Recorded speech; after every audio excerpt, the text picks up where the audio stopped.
সবাইকে ICT corner YouTube চ্যানেলের পক্ষ থেকে আরও একটি আপডেট ভিডিওতে স্বাগতম জানাচ্ছি।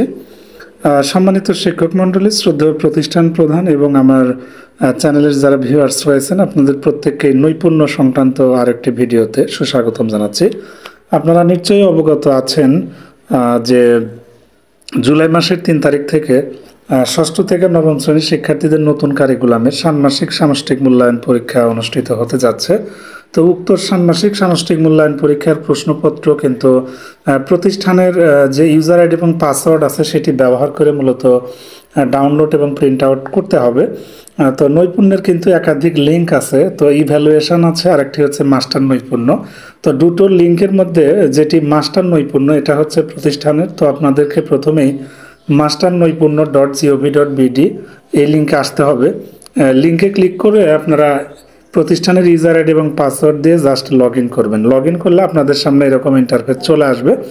তো আপনারা একটু লক্ষ্য করেন আপনারা কিভাবে সেই নৈপুণ্য অ্যাপ থেকে বা ওয়েব ভার্সন থেকে আপনারা কিভাবে সেই ষান্মাসিক সামষ্টিক প্রশ্নপত্র আপনারা কিভাবে বের করবেন এবং কখন বের করা যাবে সে সম্পর্কে কিন্তু বিস্তারিত আজকের ভিডিওতে আমি আপনাদেরকে দেখাচ্ছি।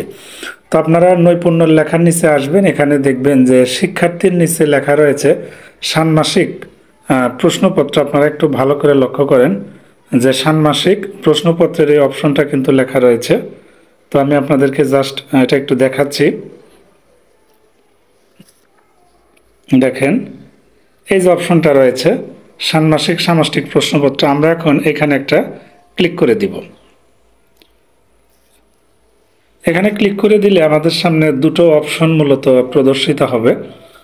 একটি হচ্ছে ষান্মাসিক সামষ্টিক মূল্যায়ন কার্যক্রমের যে নির্দেশিকা সেটি, আরেকটি হচ্ছে ষান্মাসিক সামষ্টিক মূল্যায়ন। আমি আপনাদেরকে একটু বিষয়টা জুম করে দেখাচ্ছি। দেখেন একটি হচ্ছে ষান্মাসিক সামষ্টিক মূল্যায়ন আর একটি হচ্ছে ষান্মাসিক সামষ্টিক মূল্যায়ন নির্দেশিকা। আমরা মূলত এখানে যদি ক্লিক করি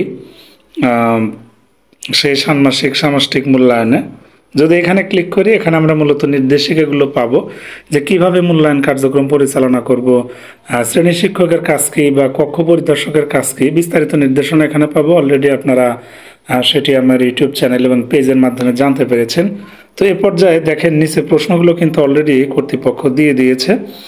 দেখেন এখানে মূলত 3 এবং 6 তারিখের যে পরীক্ষা সেই পরীক্ষার প্রশ্নগুলো তো দেওয়া আছে এবং প্রত্যেকটা পরীক্ষার সময়কাল থাকবে 5 ঘন্টা করে। এখানে ষষ্ঠ, সপ্তম, অষ্টম, নবম শ্রেণীর প্রশ্ন দেওয়া আছে। ষষ্ঠ শ্রেণীর প্রশ্ন বাংলা, সপ্তমের ধর্ম, অষ্টমের জীবন জীবিকা এবং নবম ইতিহাস সামাজিক বিজ্ঞান।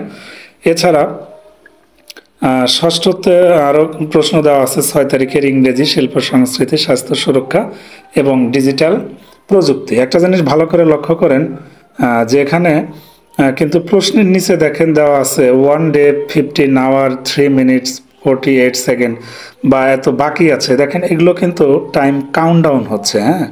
মানে আপনারা এই প্রশ্নগুলো ঠিক একদিন 15 ঘন্টা পর 3 মিনিট পর আপনারা এটা ডাউনলোড করতে পারবেন। ঠিক এখানে কতক্ষণ পর ডাউনলোড করতে পারবেন তার কিন্তু এখানে কাউন্টডাউন শুরু হয়ে গেছে।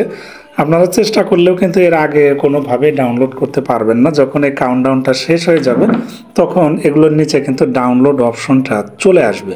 তখন জাস্ট আপনাকে ওই ডাউনলোড অপশনে ক্লিক করলে দেখবেন যে পিডিএফ ফাইল হিসাবে ষষ্ঠ থেকে নবম শ্রেণীর যে 3 তারিখের যে পরীক্ষা, 3 জুলাই যে পরীক্ষা, সেই পরীক্ষার প্রশ্নগুলো কিন্তু আসবে। আপনাদের যে কাজটি করতে হবে ওই প্রশ্নগুলোর উপর বা ওই ফোল্ডারগুলোর উপর ক্লিক করলে পিডিএফ ফাইল আসবে, সেখান থেকে আপনাদের ডাউনলোড করে নিতে হবে এবং তারপর শিক্ষার্থীদের যেহেতু এটা দিতে হবে সো এটা প্রিন্ট আউট করে নিতে হবে।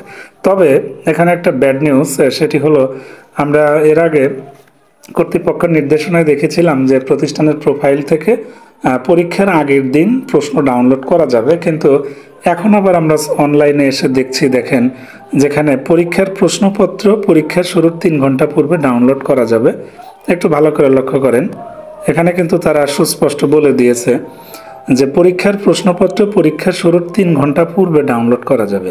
এখন একটা জিনিস মাথায় রাখেন যে যেহেতু সকাল 10টা থেকে পরীক্ষা হবে, তো সুতরাং 3 ঘন্টা পূর্বে সেক্ষেত্রে আপনাদের কিন্তু 7টার মধ্যে প্রশ্নটা ডাউনলোড করে প্রিন্ট করতে হবে। এখন কোনো কোনো এলাকায় বৈদ্যুতিক সমস্যা থাকতে পারে বা কম্পিউটারের যদি একটা টেকনিক্যাল প্রবলেম থাকে, সেক্ষেত্রে কিন্তু একটু সমস্যা।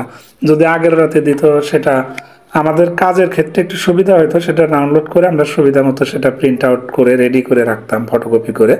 কিন্তু একটা অসুবিধা হলো, আগের রাতে প্রশ্ন দিলে দেখা যাবে যে ইউটিউব সহ বিভিন্ন প্ল্যাটফর্মে কিন্তু উত্তরগুলো ছড়িয়ে পড়বে। যদিও 3 ঘন্টা পূর্বে দিলেই দেখবেন যে যারা আসলে প্রশ্নপত্রের সলিউশন দিয়ে থাকে তারা কিন্তু এই কাজটা আসলে করে থাকবে।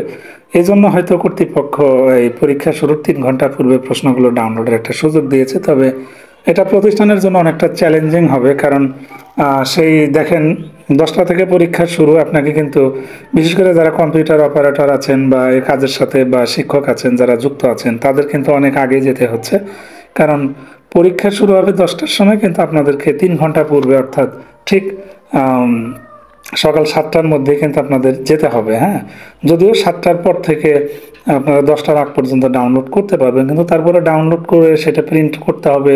তারপর কতগুলো শিক্ষার্থী আছে তার অনুপাতে ফটোকপি করতে হবে, এটা কিন্তু অনেকটা সময় সাপেক্ষ। তারপরেও আমরা প্রত্যাশা করছি যদি প্রশ্নগুলো পরীক্ষার একদিন আগে দেওয়া হতো তাহলে আমাদের কাজগুলো করতে সুবিধা হতো। এখন যাই হোক, যেহেতু কর্তৃপক্ষ এখানে নির্দেশনা দিয়েছে, পরবর্তীতে যদি কোনো পরিবর্তন আসে বা আপডেট আসে সেটা অবশ্যই জানানোর চেষ্টা করব। তো আপাতত এ পর্যন্তই, যেহেতু এখনও সেই ডাউনলোডটা উন্মুক্ত করে দেয়নি, সো আমরা এখনও ডাউনলোড করতে পারছি না। এই যে কাউন্টডাউনটা হচ্ছে আপনারা দেখতেই পাচ্ছেন, এই কাউন্টডাউন শেষ হয়ে গেলে আমরা কিন্তু এটা ডাউনলোড করতে পারবো। আর পরেরটা আপনারা দেখুন যে এগুলো কিন্তু ডাউনলোড করতে পারবেন আপনারা, ঠিক দেখেন 4 ডে 15 আওয়ার 0 মিনিট, অর্থাৎ এখন এগুলো কিন্তু দেরিতে আপনারা করতে পারবেন। দেখেন, যেহেতু এই পরীক্ষাটা অনুষ্ঠিত হবে জুলাই 6 তারিখে, সুতরাং এটা 4 দিন পর আপনারা ডাউনলোড করতে পারবেন। আর যে পরীক্ষাটা 3 জুলাই সেটা একদিন 15 ঘন্টা পর। এখানে যে সময়টা আছে আপনারা ঢুকলেই দেখবেন সময়টা চেঞ্জ হতে থাকবে।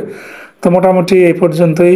এর পরবর্তীতে প্রশ্ন যখন দিয়ে দেবে আমরা তখনও আপনাদের সুবিধার্থে কন্টেন্ট দিয়ে দেব। তবে এখন আশা করছি আপনারা খুব সহজেই ডাউনলোড করতে পারবেন। তবে এখানে একটা বিষয়, যে কিছু কিছু প্রতিষ্ঠান আছে যাদের নৈপুণ্যের প্রতিষ্ঠানের যে ইউজার আইডি এবং পাসওয়ার্ড যারা হারিয়ে ফেলেছেন বা প্রবলেমে পড়েছেন, তারা অতি দ্রুত সেই পরীক্ষা শুরুর আগেই নৈপুণ্যর যে জেলাভিত্তিক অ্যাডমিন রয়েছে বা দায়িত্বে রয়েছেন তাদের সাথে যোগাযোগ করে পাসওয়ার্ড এবং ইউজার পুনরুদ্ধার করুন।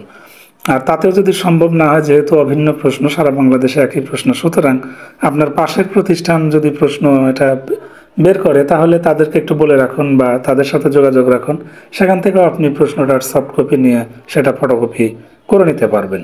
এটা হচ্ছে ব্যাপার। আরও কিছু জানার থাকলে অবশ্যই কমেন্ট বক্স উন্মুক্ত রয়েছে, আপনারা কমেন্ট করবেন, আপনাদের কমেন্টের উত্তর দেওয়ার চেষ্টা করব। তো থ্যাংক ইউ সবাইকে।